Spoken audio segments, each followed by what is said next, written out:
How's it going, YouTube? Welcome back to the channel. If you're new here, welcome to the channel. We've got hunters and we do have FenriLoogamon for our finals here at Fanboy 3. The last of, well, I say the last of, I maybe will take the best of this week's locals and do one last like non-EX5 thing, because the EX5 obviously is dropping and hopefully we'll get it at our locals on the Wednesday. Worst case, it comes out on the Friday like everyone else's does, and it will take a week before that footage starts showing up on the channel. So just seeing one of the decks that probably will not change much going into BT14.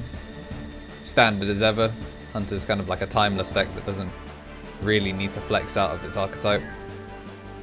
Meanwhile, Fenri, kind of the BT14 deck that never did, never could, never was.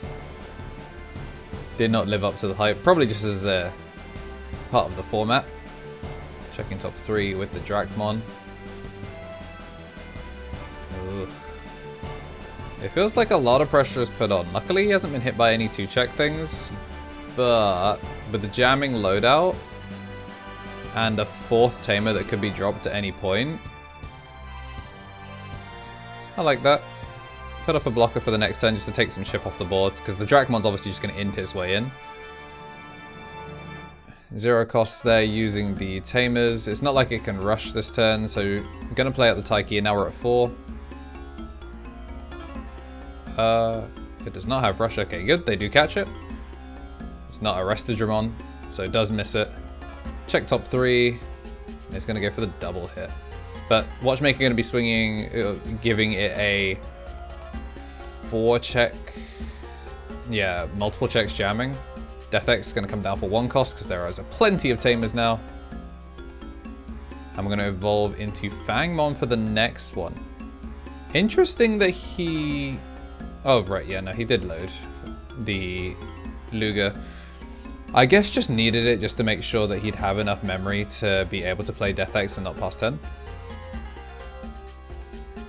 Alright, so he does actually need to go up to 5, which, yeah, makes sense. Put it under the Luga. And you should probably pop the Fangmon this time. This one came out of raising, so it will actually be able to swing. Okay, -1, 2, 3, and then end of turn it's just going to be able to close out. Alright, going into game 2, Bragg going to be going first, and this time going to be putting out a Gabumon and a Drakmon looking for the pieces. Going to take the Luga and trash the Hell Luga. Both of them actually kept their opening hand system. They're both pretty happy with what they got. Going to take the Shoutmon King version and the Taiki. Block a Damemon underneath. And does play the Taiki, but does give him the extra memory as a result. So we can actually go up the chain here.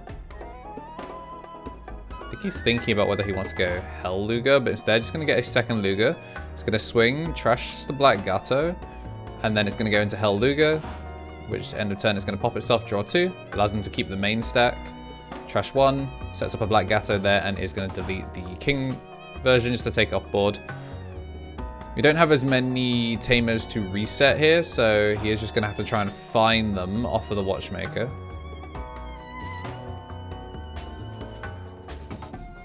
Going for the draw power. So, yeah, the Damemon and the Shoutmon both have save and then save from trash, so it can actually pick a different target. So he'd be taking the Arrester since he had the opportunity to do that.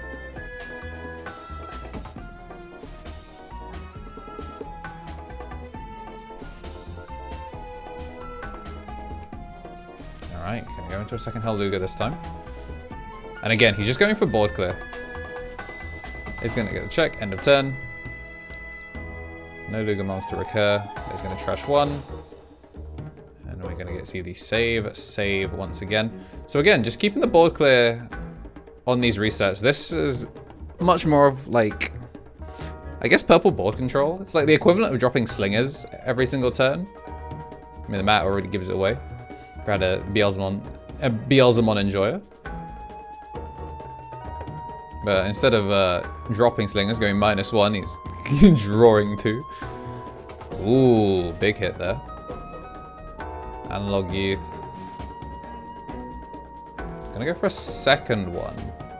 I don't think he's expecting that Fenrir to come back to him. Or the Luga to come back to him. It's a 1k body, so it is just going to get shot. Double Watchmaker. Still no jamming Clockmon. It's a bit unfortunate. So I think he's going to use this to take Arrester. No, going to take Shotmon King version instead and go King version. Okay, he's going to go for the draw power. So loading 2 draws, gets to play the Tagaru to set up the mem setter for the next turn so they can stop playing this low memory game. Huh. That's quite funny, actually. I assume the Luga's going to go under an Analog Youth. That makes the most sense to just take it out of the game. Just 1 check because he didn't tap the Watchmakers beforehand. Which is, I guess, a little bit of a misplay. He could have really upped the timer. And again, DeathX, de-digivolve, and then delete all level 4s. Save the Arrestor Superior just so we can bring it back with the Psychmon. And then I'm going to set up the Missed Mem Boost. Yeah, definitely a missed opportunity there. If he was going to go into Arrestor with the end of turn attack, he might as well have double tapped Watchmaker and then made sure that the end of turn attacks came through for like several checks. It just would bring the timer a little bit shorter.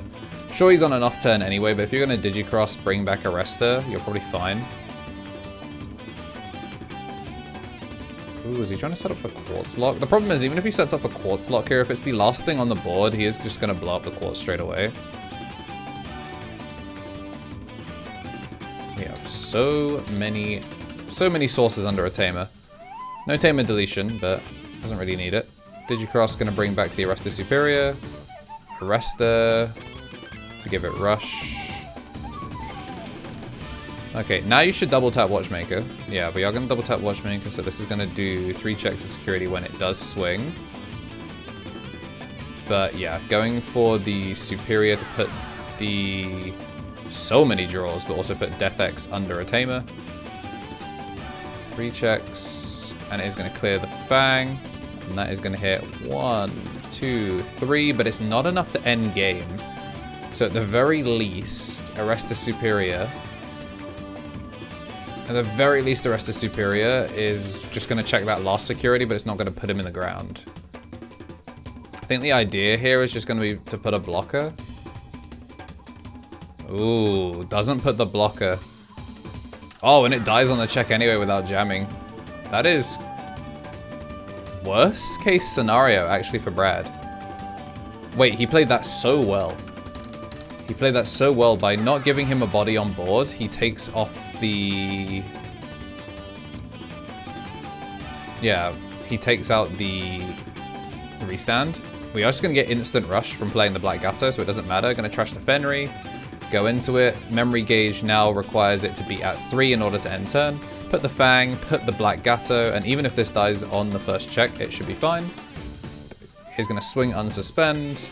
Fangmon then gets to put the Drakmon to bring back a Luga. We're going to Alliance, so this is now going to hit for the 2 checks. And then we are going to swing once more. Game 3. Matrix Digivolution. How's it going, y'all? I'm not allowed to use toy footage, so here is player ammo. The thing that's been helping support the channel since pretty much the start of Digimon. If you're watching the ads and you want to dodge them next time, consider joining the memberships. But for those of you interested in the thing that keeps me going and shooting these Digimon videos weekly, player ammo. Woo. Here it is. It's actually way less sweet than some of the other competitors, which makes it pretty nice for me.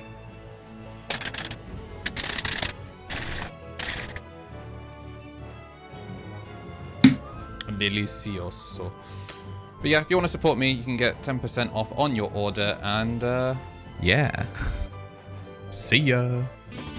Alright, game 3. Both of them going to be keeping their opening hands. It's always funny to like listen into chatter between games, because there are some card players that are card players just like that is what we do. We are here to play the cards. And there are some card game players that have other hobbies, and it's very funny.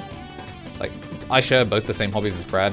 Big fighting game enjoyer, and also enjoyer of Valorant. So just listening to these two just chat, just both of them just being like Valorant guys, and also like talking about like Projectile. Very, very fun.